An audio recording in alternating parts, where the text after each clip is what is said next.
అందరికీ నమస్కారం అండి. మా ఛానల్కి స్వాగతం. నా నీవే నేనే నవల 9వ భాగాన్ని చదువుతున్నాను. ఇక కథలోకి వెళ్తే మనోజ్కి పెళ్లి సంబంధం వెతకడానికి తాపత్రయపడుతున్నారు కుటుంబ సభ్యులంతా.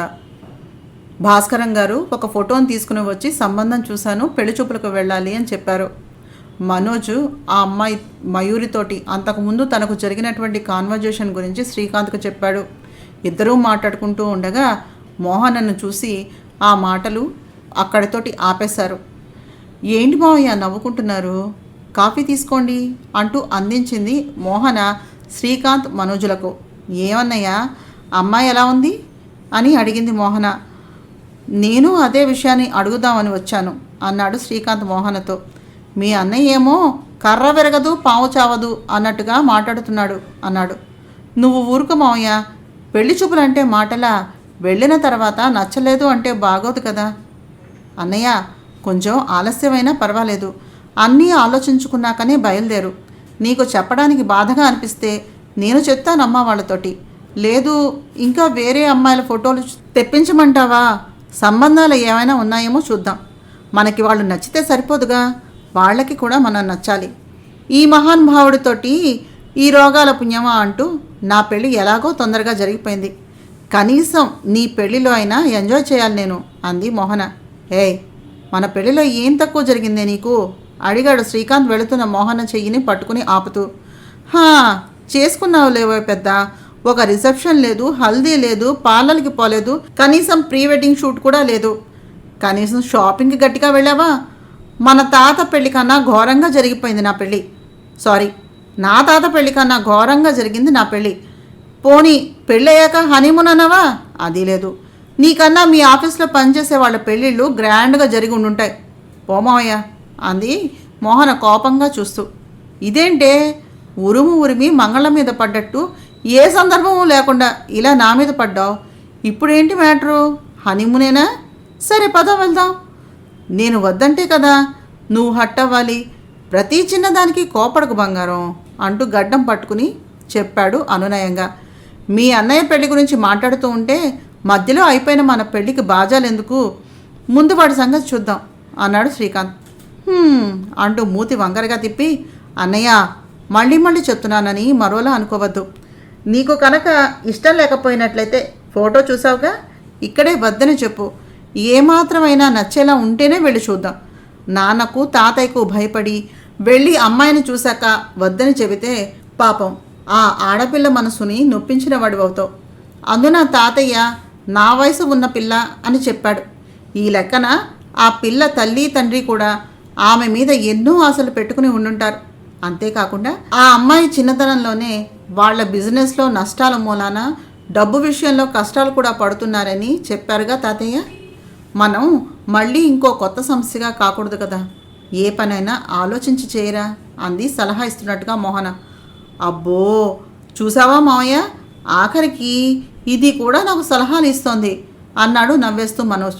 తప్పే ఉంది మనోజ్, వయసుకు మీ చెల్లి నీకన్నా చిన్నదైనా పెళ్లి విషయంలో నీకన్నా సీనియర్ కాబట్టి కళ్ళు మూసుకుని నా భార్య గారి సలహాని నువ్వు పాటించవచ్చు అన్నాడు ధైర్యం ఇస్తున్నట్టుగా శ్రీకాంత్. ఆఖరికి నువ్వు అది ఒకటే మావయ్య, ఎంతసేపు పెళ్ళానికి వంత పాడుతూ ఉన్నావు, పెళ్ళైపోయాక బొత్తిగా మారిపోయావు. దాని మాటను ఓకే చేయడం కాదు, అది చెప్పిన దాంట్లో ఏమైనా తప్పుందా ఆలోచించి నువ్వే చెప్పు. ఆడపిల్ల కాబట్టి సాటి ఆడపిల్ల మనసులో ఎటువంటి ఆలోచన ఉంటుందో తెలుసుకుంది, నీకు సలహా ఇచ్చింది. ఇష్టమైతే చెయ్యి, కష్టమైతే మానే. సరేలే అనేస్తే గొడవ లేదు కదా మనోజ్ అన్నాడు శ్రీకాంత్. చూసావా అన్నట్టుగా మనోజ్ వైపు చూసి, మావయ్య షాపింగ్కి వెళ్ళాలి, రేపు పెళ్లి చూపులు. ఆ అమ్మాయికి చీర నెక్లెస్ గాజులు తీసుకోమని చెప్పింది అమ్మమ్మ. ఒక 10 నిమిషాల్లో నేను రెడీ అయి వస్తాను, నువ్వు కొంచెం కిందకొచ్చేయి అంది మోహన. షాపింగ్కి బయటకెందుకురా, నీకు కావాలంటే షాప్నే ఇంటికి రప్పిస్తా. ఎందుకు వచ్చినదంట? హాయిగా ఇంట్లో నీకేం కావాలో సెలెక్ట్ చేసుకో, సరేనా అన్నాడు శ్రీకాంత్ టీని సిప్ చేస్తూ. అబ్బా మళ్ళీ మొదలుపెట్టావు, మన పెళ్ళి ఆ దిక్కుమాలిన రోగాలతో జరిగింది. ఈ సరదాలు ఏమైనా తీరయ్యా? పెళ్ళంటే సందడి, బంగారము, చీరలు, పెళ్ళికొడుకు పెళ్లి కూతురికి కపుల్ డ్రెస్సెస్, ఫ్రెండ్స్, కబుళ్ళు, బోలెడు హడావిడి. పెళ్లి చూపులు, engagement, mehndi function, haldi function, bachelor party, engagement function, mehndi ఫంక్షన్లో డ్యాన్సులు, ప్రీ వెడ్డింగ్ షూట్లలో సెరమనీలలో డ్యాన్సులు, ఇలా ఎన్ని ఉంటాయి. వీటన్నింటిలోనూ రకరకాల బట్టలు, మ్యాచింగ్ నగలు, couple outfits, sandal, hand bag, beautician makeups, ఇలా ఎన్నో ఉంటాయి. ఈ హడావుడంతా నన్ను ఎవరైనా చేయనిచ్చారా? ఇంట్లో ఉన్న పసుపు తాడికి సూత్రాన్ని వేసేసి నా మెడలో కట్టేశావు. సరదా, సందడి, ఆనందం నా పెళ్ళిలో అసలు ఉన్నాయా? ఆఖరికి కనీసం ఒక 50 మంది అయినా జనాభా కూడా లేరు. నా ఫ్రెండ్స్ అయినా రాలేదు అనకూడదు, కానీ పక్కింటి వాళ్లకు అనుకోకుండా గుండెపోటు వస్తే చూడటానికి ఒక్కొక్కళ్ళు ఎలా వస్తారో మన పెళ్ళికి జనాలు దొంగతనంగా అలా వచ్చారు. నీకు గుర్తులేదేమో కానీ నాకు అన్నీ బాగానే గుర్తున్నాయి. ఒక్కోసారి తలుచుకుంటే ఏడుపు వస్తుంది. వీడి పెళ్ళి మన పెళ్ళిలాగా ఎందుకు జరగాలి మావయ్య? నా పెళ్ళి కోసం అమ్మ నాన్న ఎన్ని కలలు కన్నారో తెలుసా? ఆడపిల్లగా నేను ఎన్ని అనుకున్నానో తెలుసా? అన్నీ అలా జరిగిపోయాయి. కనీసం వీడికి సంబంధించిన కార్యక్రమాలైనా బాగా జరిగితే ఆనందంగా ఉంటుంది కదా. అందుకనే వెళ్దాం మావయ్య అంది శ్రీకాంత్ చేయి పట్టుకొని మోహన. ఆమె అలా అంటూ ఉంటే మనోజ్ కూడా బాధగా అనిపించింది. మాట్లాడలేక మోహన అంటూ ఆ మధ్యకాలంలో ఎప్పుడూ లేనట్టుగా మోహనను పక్క నుంచి కౌగిలించుకుని ఆమె నురిటిపై ముద్దు పెట్టాడు. తన అన్నయ్యేనా అన్నట్టు నమ్మలేనట్టుగా చూస్తూ ఉండిపోయింది మోహన. అన్నయ్య నువ్వు కూడా వస్తావా అడిగింది మోహన ఆనందంగా. తప్పకుండా. ఇంతగా నువ్వు సెంటిమెంట్ తోటి కొడితే నేను డింగ్ అవ్వకుండా ఏం చేస్తాను? చచ్చినట్టు. పద. ఆ అమ్మాయికే కాదు, నీకు కూడా బట్టలు తీసుకుందాం. మోహన, నాకు ఈ రోజు దాకా అసలు ఆలోచనే రాలేదే. చెల్లి పెళ్ళి అయిపోయింది అనుకున్నాను, కానీ ఆడపిల్లల కలల గురించి తెలుసుకోలేకపోయాను. మగవాళ్ళం కదా, పెళ్లి చేసుకోవడం అంటే ఒక బాధ్యతను తీసుకోవటం, ఒక అమ్మాయిని మనతో పాటు పోషించి పిల్లల్ని చెల్లి పెళ్ళి అవుతుంది కదా అంటే మా చెల్లికి కట్నం ఇచ్చి ఇంటి నుండి పంపించేయటం, దానికి చిన్న వేడుక చేయటం అనుకున్నాను. పెళ్ళి అంటే కట్నాలు తీసుకున్నావా, కానుకలు వచ్చాయా, మా వాళ్ళందరికీ మర్యాదలు జరిగాయా, వచ్చిన నా ఫ్రెండ్స్ అందరూ గొప్పగా నా పెళ్లి గురించి అమ్మాయి గురించి ఫీల్ అయ్యి వెళ్ళారా లేదా అనే ఆలోచనే కానీ పెళ్లికి సిద్ధమైన పెళ్లి కూతురు మానసిక స్థితి, నాతో అడుగులో అడుగు వేసే అమ్మాయి ఆలోచనలు తెలుసుకోవాలని, చిన్న చిన్న సరదాలను తీర్చాలని అనుకోలేదు. ఇందుకోసమే అమ్మాయి అబ్బాయి ఇద్దరూ ఉండాలి అనుకుంటారేమో పెద్దలు. ఇప్పుడే కాదు, ఇక మీదట కూడా ఇలాంటి సలహాలు నువ్వు నాకు ఇవ్వాలి. ఇందాక మావయ్య చెప్పింది నిజమే, నువ్వు ఈ విషయంలో నాకన్నా సీనియర్వి. తయారవు, నేను కూడా తయారై వస్తాను అన్నాడు మనోజ్. చీరలు కొనడానికి వెళ్దాం అన్న మోహన షార్ట్ టాపు జీన్సు వేసుకుని బయలుదేరింది షాపింగ్ కోసమని, తన అన్నయ్య మనోజు శ్రీకాంతులతో కలిసి. అలా బయలుదేరుతున్న మోహనను చూసి కస్తూరి చీర షాపింగ్ కోసం వెళ్తూ ఈ డ్రెస్ ఏమిటే అంది. ఏం డ్రెస్ వేసుకుని వెళ్తున్నానన్నది కాదు, ప్రస్తుతం ఎవరితో వెళ్తున్నాను అనేది మ్యాటర్. ఇటు అన్నయ్య అటు మావయ్య వీళ్ళ ఇద్దరితో కలిపి వెళ్ళాక ఎవరైనా సరే అంతా తీసుకుని వచ్చి నా ముందు పడేయాల్సిందే. కనుక మమ్మీ హైరానా పడక హాయిగా టీవీలో సీరియల్ చూడు. నేను వెళ్ళి నీకు కాబోయే కోడలికి నచ్చితే నాకు కూడా బట్టలు తెచ్చుకుంటాను, సరేనా?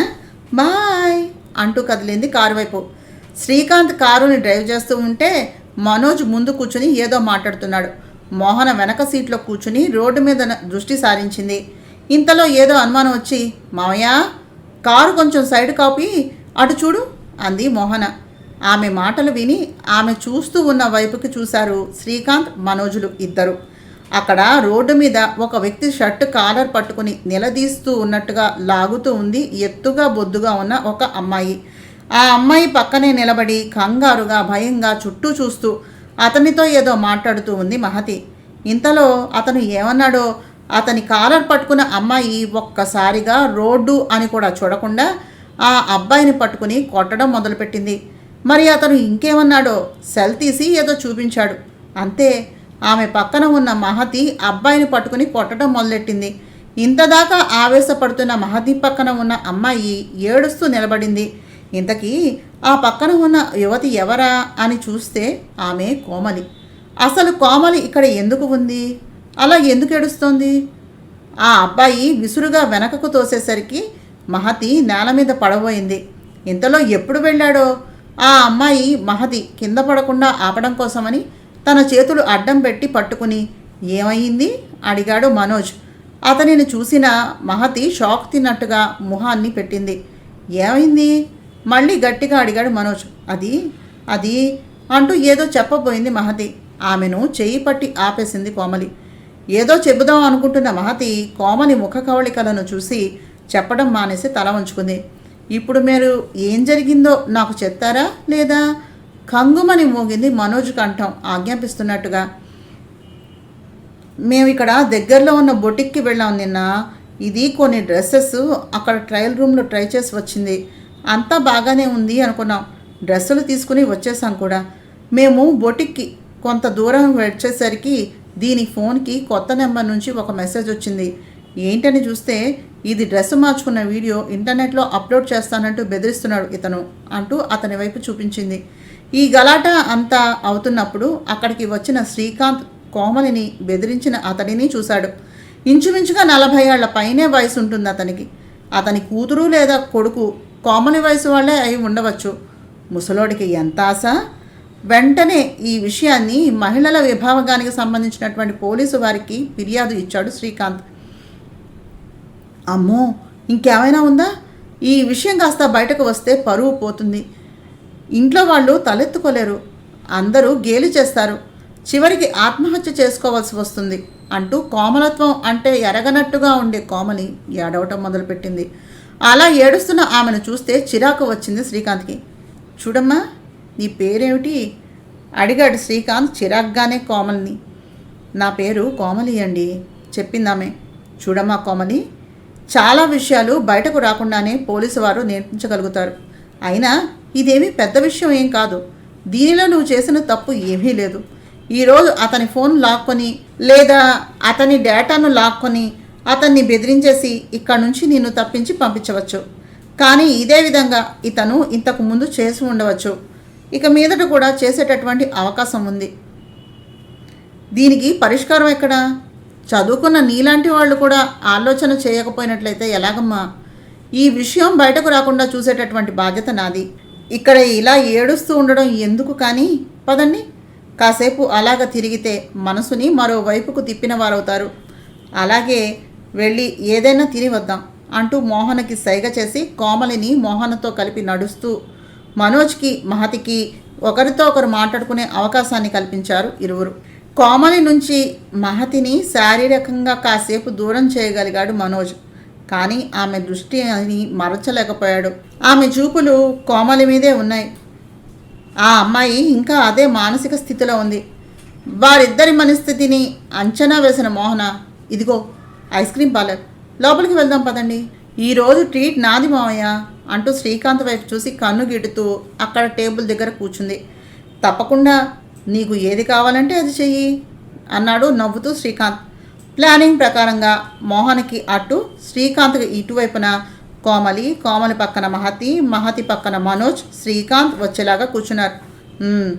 అమ్మాయిలు గబగబా చెప్పండి, ఏం తినాలి, ఏం తాగాలి అంటూ అక్కడ ఉన్న క్యాట్లాగ్ తీసుకుని అడగడం మొదలుపెట్టింది మోహన. మోహనను చూసి మొహమాటంగా క్యాట్లాగ్ తీసిన మహతి, కోమలి దానిలో ఉన్న ఐటమ్స్ను వాటి ధరలను చూసి వెంటనే క్యాట్లాగ్ని కింద పెట్టేశారు. అది చూసిన మోహన, ఏమిటి, ఏమైంది అడిగింది. ఏమవ్వడం ఏమిటి, షాక్ కొట్టింది అంది మహతి. పక్కన కూర్చున్న కోమలి మెల్లగా వారికి మాత్రమే వినిపించేలాగా. ఆ మాట విన్న మహతి కోమలి పాదంపై తన పాదం వేసి నొక్కి నోరు మూసుకో అన్నట్టుగా చూసింది.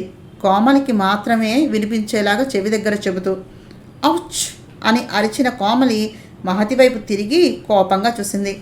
కోపంగా చూస్తున్న కోమని చూసి సారీ అన్నట్టుగా కళ్ళతోటి ఎక్స్ప్రెషన్ ఇచ్చింది మహతి. బయటకు రా, నీ సంగతి చెప్తాను అన్నట్టుగా చూసింది కోమలి. అంతలోనే వీళ్ళనే చూస్తూ వాళ్ళ కళ్ళ భాషను చూసి నవ్వుకుంటున్న శ్రీకాంత్, మోహన, మనోజులు ఒక్కసారిగా ముగ్గురు చూసుకుని పక్కపక్క పైకే నవ్వేశారు. వాళ్ళ నవ్వులు చూసిన మహతి, కోమలి సిగ్గుతో ముఖం ఎర్రగా అవ్వడంతో తల ఉంచుకున్నారు. అది గమనించిన మోహన గబగబా పరిస్థితిని చక్కబెడుతూ నచ్చిన ఐస్ క్రీము, పిజ్జా ఆర్డర్ ఇచ్చి కబులు చెప్పడం మొదలుపెట్టింది. ఎంత సమయం గడిచిందో తెలియనే లేదు. ఎవరికి కావాల్సినవి వారు తీసుకుని తిన్న తర్వాత అందరూ కలిపి బయటకు వచ్చారు. ఇప్పుడేం చేద్దాం అడిగింది మోహన. ఏముంది, ఈరోజు సాయంత్రం లోపల పోలీస్ స్టేషన్కి రమ్మనమని స్టేట్మెంట్ ఇవ్వమని చెప్పారు కదా ఎస్ఐ గారు, వెళ్ళాలి అంది ఆందోళన నిండిత స్వరంతో కోమలి. అదేమిటి కోమలి, ఇంతదాకా తీసుకొచ్చిన వాడిని ఇలాగ మధ్యలో వదిలేసి వెళ్తానా?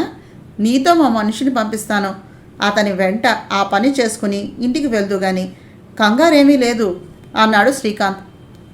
చాలా థ్యాంక్స్ అండి, మీరేదో పని మీద వచ్చినట్టుగా ఉన్నారు, మా వల్ల మీకు ఇబ్బంది కలిగింది అంది కోమలి ఇబ్బందిగా. అదేమీ లేదు, ఏదో చీరల షాపింగ్ అన్నానని బయలుదేరాం, తీరా చూస్తే మా మోహన్కి చీరల గురించి ఏమీ తెలీదు, మీకేమైనా ఐడియా ఉంటే కొంచెం హెల్ప్ చేయొచ్చు కదా అడిగాడు శ్రీకాంత్. చీరలా అంటూ తెల్లముఖాలు వేశారు ఒకేసారి మహతి కోమలి. చీరలే, అదేదో అడగకూడని విషయం అడిగినట్టుగా అలాంటి ఎక్స్ప్రెషన్ ఇస్తున్నారేమిటి అన్నాడు శ్రీకాంత్ నవ్వేస్తూ. మరి చీరల గురించి మమ్మల్ని అడిగితే మేం మాత్రం ఏం చెప్తాం అంది కోమలి. వెంటనే ప్రశ్నార్థకంగా మహతి వైపు చూశారు శ్రీకాంత్ మనోజులు. వాళ్ళ దృష్టి తన వైపు మళ్ళగానే తల వంచుకునే నిల్చుంది మహతి. అని గట్టిగా నవ్వేస్తూ, పెద్ద గొప్పగా నన్ను ఎక్కిరించావు చూసావా, ఈ కాలపు అమ్మాయిలంటే ఇంతే, పెద్ద నేను ఒక్కదాన్ని వేరుగా ఉన్నట్టుగా నన్ను ఆట పట్టించారు ఇద్దరూను అంది చప్పట్లు కొడుతూ మోహన ఆనందాన్ని చూసావా మామా, దీనిలాంటి జీవులు ఇంకా ఉన్నారు అనేటప్పటికీ ఎంత ఆనందం కలిగిందో దీనికి అన్నాడు మనోజ్ కూడా నవ్వేస్తూ. మనోజ్ మాటలు మోహన వైపు ఉన్న చూపులు మాత్రం మహతి మీదనే ఉన్నాయి. అది గమనించిన శ్రీకాంత్, రేపు నిశ్చితార్థం అయ్యాక ఇలా చూసినా పర్వాలేదు కానీ రోడ్డు మీద నించుని అలా సొల్లు కార్చకురా, నువ్వు కార్చేసే ఆ సొల్లుకి పాపం ఆ అమ్మాయి చున్నీ తడిసిపోతుంది అన్నాడు మనోజ్ చెవిలో. టూ మచ్ మావయ్య, నువ్వేమో అడగక్కర్లేకుండానే మా చెల్లినిచ్చి పెళ్లి చేసేశారు, ఇన్నాళ్ళకి నాకు కావలసిన అమ్మాయి కనిపిస్తే కనీసం చూడొద్దంటావే, నిన్నటి దాకా పెళ్లి చేసుకోనంటే చేసుకోలేదు అని ఒకటే గొడవ పెట్టారు, ఈరోజు పిల్ల నచ్చిందని ఆ అమ్మాయిని చూస్తూ ఉంటే చూడొద్దనంటావేంటి అన్నాడు కోపంగా మనోజ్. చూడొద్దు అనలేదు నాన్న, కొంచెం ఆ అమ్మాయిని ఊపిరి పీల్చుకొని, అసలే కొత్త పాపం బిక్కమొహం వేస్తే ఎలాగా అని దగ్గరలో ఉన్న షాపింగ్ మాల్కి వెళ్ళారు మోహన, శ్రీకాంత్, మనోజ్, వారి వెంటే మహతి, కోమలీలు. షాపింగ్ మాల్ దగ్గరికి కారు ప్రవేశించగానే ఆ విషయం తెలుసుకున్న షాపింగ్ మాల్ మేనేజర్ వచ్చి కారు డోర్ను తెరిచి సెల్యూట్ చేస్తూ నిలబడ్డాడు.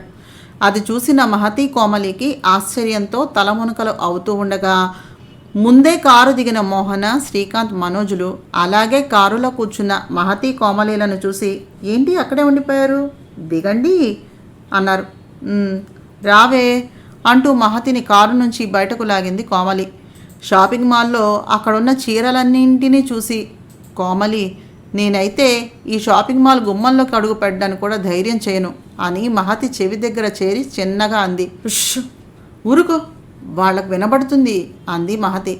అలా వెనకనే ఉండిపోయిన వాళ్ళిద్దరిని చూసి మోహన, ఏమిటి కోమలి, రండి చూడండి, మీకు మావయ్య ఆల్రెడీ చెప్పారు కదా నాకు చీరల గురించి అస్సలు తెలియదు అని, మీరు ఏం ఫైనల్ చేస్తే అవి తీసుకుంటాను, ఏమీ అనుకోకుండా ఈ సాయం చేయరా ప్లీజ్ అడిగింది.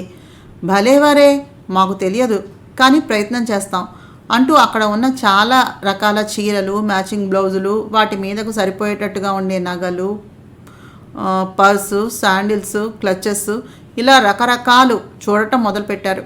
ఇంతలో ఎర్రంచు నీలం రంగు పట్టు చీర పైన బంగారంతో నేసినటువంటి నేత, అక్కడక్కడ ఖరీదైన రాళ్ళు, వజ్రాలతో చేసినటువంటి ఎంబ్రాయిడరీ ఉన్నటువంటి చీరను పదే పదే మహతి గమనించడం చూసిన మనోజ్ తనలో తను నవ్వుకుంటూ ఆ పట్టు చీర, దాని మీదకి నగలు తీసుకున్నాడు. అలాగే శ్రీకాంత్ కూడా ఒక ఆకుపచ్చ సిల్క్ ఫ్యాషన్ శారీ తీసుకున్నాడు. దాని మీదకు సింపుల్గా ఉండే నెక్లెస్, చెవులకు హ్యాంగింగ్స్, బ్యాంగిల్స్ కూడా తీసుకుంటూ తననే చూస్తున్న మోహన వైపు చూసి నచ్చిందా అన్నట్టుగా కళ్ళు ఎగరేసి అడిగాడు.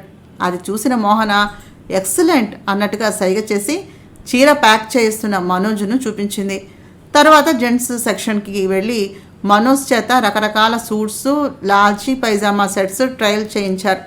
కావాలని మహతి వైపు చూస్తూ ఆమె కళ్ళల్లోని మార్పును గమనిస్తూ ఆమె దృష్టిని ఆకర్షించింది అనిపించిన డ్రెస్సునే ప్యాక్ చేయించుకున్నాడు మనోజ్. షాపింగ్ అంతా అయిపోయాక శ్రీకాంత్ చెప్పినట్టుగా కోమల విషయంలో సాయం చేయడం కోసమని లీగల్ అడ్వైజర్ను స్టేషన్ వద్ద ఉండమని చెప్పి కోమలికి సహాయంగా మహతి వెళుతూ ఉండగా ఉండండి నేను వస్తాను అంటూ ఆందోళనగా చూస్తూ మనోజ్ కూడా బయలుదేరుతూ ఉంటే ఆల్ ద బెస్ట్ రా బామ్మరిది అన్నాడు శ్రీకాంత్ నవ్వేస్తూ. అదేంటి మావా ఆడపిల్లల్ని ఎలా పంపిస్తాను చెప్పు ఒక్కళ్ళనే అడిగాడు మనోజ్. ప్లీజ్ రా వెళ్ళిపోరా అన్నట్టుగా వాళ్ళ వెనకాల నిలబడి ఎక్స్ప్రెషన్స్ ఇస్తూ. అంతేలేరా ఇంకా పెళ్ళి కూడా కాలేదు అప్పుడే అన్నాడు శ్రీకాంత్. నీకు దండం పెడతా పో బావా చెల్లాయ్ జాగ్రత్తే అంటూ తాను ఆల్రెడీ బుక్ చేసిన క్యాబ్ లోపలికి వెళ్ళిపోయాడు మనోజ్ సీరియస్గా ముఖం పెట్టుకొని. మహానుభావుడవేరా నువ్వేనా మహానుభావుడవేరా అన్నాడు శ్రీకాంత్ క్యాబ్ ఎక్కుతున్న మనోజ్ను చూసి అప్రయత్నంగా. ఇంకా చూసింది చాలు కానీ మనం వెళ్దాం పద శ్రీ అంది గారంగా చూస్తూ మోహన. పోదాం పద అంటూ కారులో మోహనను కూర్చోబెట్టి తాను ఎక్కి ఇంకోసారి పిలవ్వే శ్రీ అని అడిగాడు శ్రీకాంత్. ముందు కారు స్టార్ట్ చేసి కొంచెం దూరం పోని బాబు ఆ తర్వాత అలాగే పిలుస్తాను అంది మోహన కాళ్ళని తీసుకొచ్చి శ్రీకాంత్ ఒడిలో పెడుతూ. బయట వాళ్లకు మనం కనిపించాం కాబట్టి సరిపోయింది కానీ ఏమిటిది మొగుడి ఒడిలోకి కాళ్ళు పెట్టేస్తావా అడిగాడు శ్రీకాంత్. లోకాలీలే ఎంతోడైనా లోకువ మనిషే సొంతింట్లోన అమ్మోరి గడ్డం పట్టి బతిమాలినవి అడ్డాల నామాలు అంటూ పాడింది మోహన. సూపర్ అంటూ ఆమె పాదాలను నొక్కి కారుని స్టార్ట్ చేశాడు శ్రీకాంత్. అది చూసిన మోహన గబుక్కున శ్రీకాంత్ ఒడిలో పాదాలను తీసేసి అతని భుజం మీద తలను ఆంచింది. ఏమైందిరా అడిగాడు గారంగా మోహనను తల మీద చెయ్యి వేసి నిమ్ముతూ శ్రీకాంత్. చూడు మావయ్య అన్నయ్యని పెళ్లి చూపులు అయ్యాయి అంతే ఇంకా కుదరను కూడా లేదు సరిగ్గా. అప్పుడే అన్నయ్య మనల్ని వదిలిపెట్టి వెళ్ళిపోయాడు చూసావా ఇంకా ఇంతేనేమో అంది కళ్ళల్లో నీళ్లు తిరుగుతూ ఉండగా మోహన తలపైన చెయ్యి వేసి. పిచ్చి నీ మొగుడు నీ వెనకే తిరుగుతూ ఉన్నప్పుడు మీ అన్నయ్య అతనికి కాబోయే భార్య వెనక తిరగడంలో తప్పే ఉంటుంది చెప్పు. ఎందుకే మీ ఆడవాళ్ళకి ఇంత జలసి కుళ్ళుబోతూ అన్నాడు మోహన తలపైన మొట్టికాయ వేసి నవ్వుతూ శ్రీకాంత్. నిజమే కదా వాడితో ఎప్పుడూ గొడవలే కానీ చాలా ప్రేమగా 10 నిమిషాలు మాట్లాడి ఎరగను. నిజంగా వాడి మీద నాకు ఇంత ప్రేమ ఉందన్నమాట అంది నవ్వేస్తూ మోహన. ఎక్కడ ఆడవాళ్లే బాబు అంతలోనే నవ్వు అంతలోనే ఏడుపు. పైగా మొగుడేమో తనవాడే కావాలి. అన్నయ్యను కానీ కొడుకును కానీ పక్క వాళ్లకు పంచరు కానీ వాళ్లకు పెళ్ళిళ్ళయ్యి పిల్లలు పుట్టేయాలి. ఇది మరీ ఓవర్గా లేదు అడిగాడు శ్రీకాంత్. అదేంటి మావయ్య అలా అంటావు? మా ఆడవాళ్ళం మాకన్నా ఎక్కువగా మీ మగవాన్ని ప్రేమిస్తాం. అన్న కావచ్చు నాన్న కావచ్చు కొడుకు అవ్వచ్చు మొగుడు అవ్వచ్చు మీ మగవారిలా కాదు. అందుకనే పక్కవారికి పంచలేక గొడవలు పడిపోతూ ఉంటాం. కానీ మీ మగవాళ్ళు పక్కవాళ్ళు మన కోసం బాధపడుతున్నారు అని తెలిసి కూడా నవ్వుకుని మమ్మల్ని పిచ్చవాళ్ళని చేసేస్తూ ఉంటారు అంది మూతి ముడుస్తూ మోహన. అమ్మో ఎరక్కపోయి అన్నాను వదిలేసేయ్.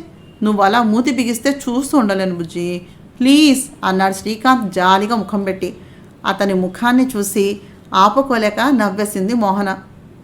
కారులో సరదాగా కబుర్లు చెప్పుకుంటూ మోహన శ్రీకాంతులు ఇంటికి చేరుకున్నారు. లగేజీ అంతా ఇంట్లో పెట్టమని నౌకరికి చెప్పి లోపలకు వచ్చిన మోహన శ్రీకాంతులకు హాలులో పెద్దవాళ్ళు కనిపించేసరికి తెచ్చిన నగలు చీరలు మ్యాచింగ్ జ్యువెలరీ అన్నీ కూడా ప్రదర్శనకు పెట్టింది మోహన. నవ్వుకుంటూ కేరింతలు కొడుతున్న మోహనను చూసి ఓ పెళ్ళామా ఆకలే తల్లి నగల్నే కాదు వాటిని కొనిచ్చిన మొగుడిని కూడా చూస్తూ ఉండు అప్పుడప్పుడు అన్నాడు శ్రీకాంత్. అన్నీ చూస్తానులే మావయ్య అంటూ డైనింగ్ టేబుల్ దగ్గరకు నడిచింది మోహన. అందరూ కలిపి భోజనాలు చేస్తూ ఉండగా మీతో పాటు మనోజ్ కూడా వచ్చాడుగా ఏమయ్యాడు అడిగింది కస్తూరి. అయ్యో అది ఎందుకు అడుగుతావమ్మా నీ కొడుకు పెళ్లి చూపుల దాకా కూడా ఆగటం లేదు. ఫోటో చూడగానే ఫ్లాట్ అయిపోయాడు. అనుకోకుండా రోడ్డు మీద ఆ అమ్మాయి వాళ్ళ ఫ్రెండు కనిపించారు అంతే. వాడికి ఈ పాత చెల్లెలు కొత్త బావ కనిపిస్తే ఒట్టు. చూసావా మావయ్య అన్నయ్య నన్ను వదిలేశాడు అన్నాను మావయ్య దగ్గర. నీ మొగుడు నీతో పాటే ఉండాలనుకుంటున్నావు. ఆ అమ్మాయి మొగుడు కూడా వాడి పెళ్ళాం దగ్గర ఉండాలి అనుకుంటాడు కదా అన్నాడు. సరేలే అది కూడా నిజమే కదా అని అంటూ శ్రీకాంత్ వైపు చూసి మాట్లాడడం ఆపేసింది మోహన. ఇంతకీ ఏమంటావే నవ్వారు మోహన అమ్మమ్మ జానకమ్మ. చెప్పేదేముంది, రేపు పెళ్లి చూపులకి వెళ్తున్నాంగా, పనిలో పని మొత్తం నీ నగలు చీరలు అన్నీ బయటకు తీసి ఓసారి ఫ్రెష్గా తయారు చేయించి రెడీ చేసుకుని పెట్టుకున్నామంటే ఫంక్షన్లలోనూ పెళ్లిలోనూ ఏకంగా వాడేసుకోవచ్చు. ఆ తర్వాత పట్టు చీరలన్నీ మళ్ళీ సర్దించి బీరువాలో పెట్టుకోవచ్చు, అంతే కదా అంది తల్లి కస్తూరి మెడ చుట్టూ చేతులు వేసి నవ్వేస్తూ మోహన. ఓహో, అయితే పెళ్లి చూపులు కూడా అయిపోయాయా అంది నవ్వుతూ కస్తూరి. వాళ్ళ పెళ్లి చూపులు అయ్యాయమ్మా, నువ్వు కోడల్ని చూసుకోవాలి కదా అంది మోహన. నిజమే, పోనీలే, ఇన్నాళ్లకి ఇల్లు కళకళలాడే సమయం వచ్చింది. కన్నది నేనే అయినా నిన్ను అమ్మమ్మే పెంచింది. కాస్త పెరిగాక నువ్వు కూడా నాకన్నా ఎక్కువ అమ్మమ్మ దగ్గర ఉండడానికే ఇష్టపడేదానివి. ఇప్పుడు ఆ ఇంటి కోడలుగా వెళ్ళావు. ఇన్నాళ్లకు నా ఇంట్లో తిరిగే లక్ష్మి ఇంటికి వస్తుంది. ఆ లక్ష్మిని నా ఇంట్లో కలకానందం ఆనందంగా తిరిగేలాగా చూసుకోవాలి, ఏమమ్మా అంటూ తల్లి జానకమ్మ వైపు చూసి అంది కస్తూరి. అవును అన్నట్టుగా తల ఊపారు ఆవిడ. మనోజ్ మహతి కోమలీలను వెంటబెట్టుకుని పోలీస్ స్టేషన్కి వెళ్ళాడు. అప్పటికే అక్కడకు లాయర్ కూడా వచ్చి ఉండటంతో అక్కడ ఉన్నటువంటి పరిస్థితులన్నీ పూర్తిగా అనుకూలంగా మారిపోయాయి. పోలీస్ స్టేషన్లో పనులన్నీ పూర్తి చేసుకుని కారులో బ్యాక్ సీట్లో మహతి కోమలిని కూర్చోబెట్టుకున్నాడు. కోమలిని వాళ్ళ ఇంటి దగ్గర దింపేసినటువంటి మనోజ్ మొహమాటంగా చూస్తూ ఉన్న మహతిని ముందు సీట్లోకి వచ్చి కూర్చోనమని పిలిచాడు. అంతదాకా కోమలి ఉందని ధైర్యంగా ఉన్న మహతి ఒక్కసారిగా కంగారు పడుతూ భయంగా చూడటం మొదలుపెట్టింది మనోజ్ వైపు. కంగారు పడుతున్న మహతిని చూసి, మీరు అలా కంగారు పడుతూ ఉంటే నాకు కూడా నర్వస్గా ఉంటుంది. ఇఫ్ యూ డోంట్ మైండ్ కొంచెం కామ్గా కూర్చోండి అంటూ కారును మహతి వాళ్ళ ఇంటికి కొంచెం దూరంగా ఆపి ఒక చిన్న ప్యాక్ని మహతి చేతికి అందించి, దీనిలో మీకోసం నేను తీసుకునే చీర ఉంది. నేను మీకు నచ్చినట్లయితే రేపు ఈ చీర కట్టుకుని పెళ్లి చూపుల్లో కూర్చోండి. మీకు నేను నచ్చానని భావిస్తాను. మీరు నాతో ఏం మాట్లాడాలన్నా ఇప్పుడు మాట్లాడవచ్చు, లేదు అంటే రేపు మాట్లాడవచ్చు. ఇది నా పర్సనల్ ఐడి కార్డ్, తీసుకోండి అంటూ మహతి చేతికి తన ఐడి కార్డ్ ఇచ్చి, ఒకవేళ ఇలా మాట్లాడడం మీకు ఇబ్బందిగా అనిపించినట్టయితే ఈ నెంబర్కి ఫోన్ చేయొచ్చు. ఉంటానండి అన్నాడు మనోజ్. భయపడుతూనే అతనిచ్చిన కార్డును తీసుకుంది మహతి. కారు దిగుదామని డోర్ తెరుస్తూ ఉండగా మహతి చేయి పట్టుకుని ఆపాడు మనోజ్. భయపడుతూనే వెనక్కి తిరిగి చూసింది మహతి. మీరు ఏమీ అనుకోనంటే మిమ్మల్ని ఒక చిన్న ప్రశ్న అడగవచ్చా అడిగాడు మనోజ్. కంగారు పడుతూ అతని కళ్ళల్లోకి చూస్తూ అడగమన్నట్టుగా తల ఊపింది మహతి. అది వీడేంటి ఇలా అడుగుతున్నాడు అనుకోకపోతే మీకు బాయ్ ఫ్రెండ్ అంటూ అడిగి అక్కడితో ఆపేశాడు మనోజ్.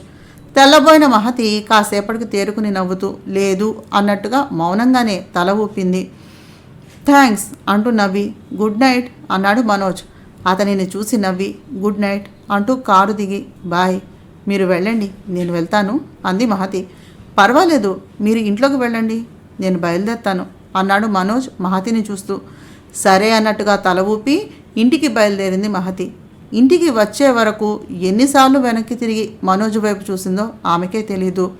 ఆమె ఇంటి తలుపు తెరిచి లోపలికి వెళ్ళేదాకా అక్కడే ఆగి తరువాత కారును స్టార్ట్ చేశాడు మనోజ్. ఎలా ఇంటికి వచ్చాడో తెలియనే లేదు. అతని కాళ్ళు నేల మీద ఆనటం లేదు. మహతి మాటలను, కంగారుగా చూస్తున్న ఆ బెదురు కళ్ళను పదే పదే తలుచుకుంటూ తనలో తాను నవ్వుకుంటూ ఇంట్లోకి అడుగు పెట్టాడు మనోజ్. అతను అలాగ గాలిలో తేలుతూ ఇంటికి వచ్చేసరికి అక్కడ మోహన చేతులు ఊపుతూ రకరకాల హావభావాలతో మనోజ్ ఎలా వెళ్ళింది, తన మావయ్య ఏం చెప్పింది, అంతా ఏకపాత్రాభినయంలాగా వివరిస్తూ ఉంది ఇంట్లో ఉన్న పెద్దవాళ్లకు. బ్రహ్మరాక్షసి, ఇలాంటి చెల్లెల్నిచ్చిన దేవుణ్ణి అనుకోవాలి, నా గాలి తీయడానికి పుట్టినట్టుగా ఉంది అనుకుంటూ తనని ఎవ్వరూ చూడకుండా జాగ్రత్త పడుతూ మెల్లిగా పిల్లిలాగా జారుకోబోయాడు మనోజ్. అటువైపే వస్తున్న కృష్ణమూర్తి గారు అది చూసి, ఎరా దింపావా మహతిని ఇంటి దగ్గర అడిగారు నవ్వుతూ. అది మరేమో నాన్న అంటూ నవ్వేశాడు మనోజ్. అయితే ప్రధానానికి అన్ని ఏర్పాట్లు చేసుకుని బయలుదేరొచ్చు అన్నమాట అంది కస్తూరి వెటకారంగా. అందుకే అన్నారు పెద్దలు, కళ్యాణం వచ్చినా కక్కు వచ్చినా ఆగదు అని అంది జానకమ్మ. వాడికి కళ్యాణం చాలు కానీ దీనికే పెళ్ళయ్యి అంటూ కస్తూరి మోహన వైపు చూసేసరికి అక్క జీవితంలో అదేదో సాధించాలని ప్రయత్నం చేస్తుంది. అదేదో సాధించనివ్వండి, ఎందుకు అనవసరంగా ఇబ్బంది పెడతావు అడిగాడు శ్రీకాంత్. నీ టైంలో నువ్వే మోడర్న్గా ఆలోచించావు, మరి నీ కూతురు దాని విషయంలో నువ్వెందుకు దాన్ని ఇబ్బంది పెడుతున్నావు? దానికి ఎలా కావాలంటే అలా చేయని అన్నాడు శ్రీకాంత్. ఆ మాటలు విన్న మోహనకు ఎక్కడలేని ఆనందం కలిగింది. నిజమే, మావయ్య చేతిని పట్టుకుని అతని అడుగులో తన అడుగును వేస్తూ అతని జీవితంలోకి ప్రవేశించినందుకు తను ఎప్పుడూ తిరిగి చూసుకునే అవకాశం ఇవ్వని శ్రీకాంత్ను చూస్తే గర్వంగా అనిపించింది మోహనకు. నిజమే, ఎన్ని ఉన్నా ఏమీ లేకపోయినా ఆడదానికి కానీ మగవానికి కానీ సరైన జీవిత భాగస్వామి లేకపోతే ఆ జీవితం సమస్యలమయం, అంతులేని విషాదం అనుకుంది మనసులో. నా నీవే నేనే నవలను చదువుతున్నానండి. తప్పకుండా మా ఛానల్ సబ్స్క్రైబ్ చేసి షేర్ చేసి లైక్ చేసి కామెంట్ చేయండి. వ్యూస్ అయితే వస్తున్నాయి కానీ సబ్స్క్రిప్షన్స్ కామెంట్స్ రావటం లేదండి. దయించి సబ్స్క్రైబ్ చేసుకోండి.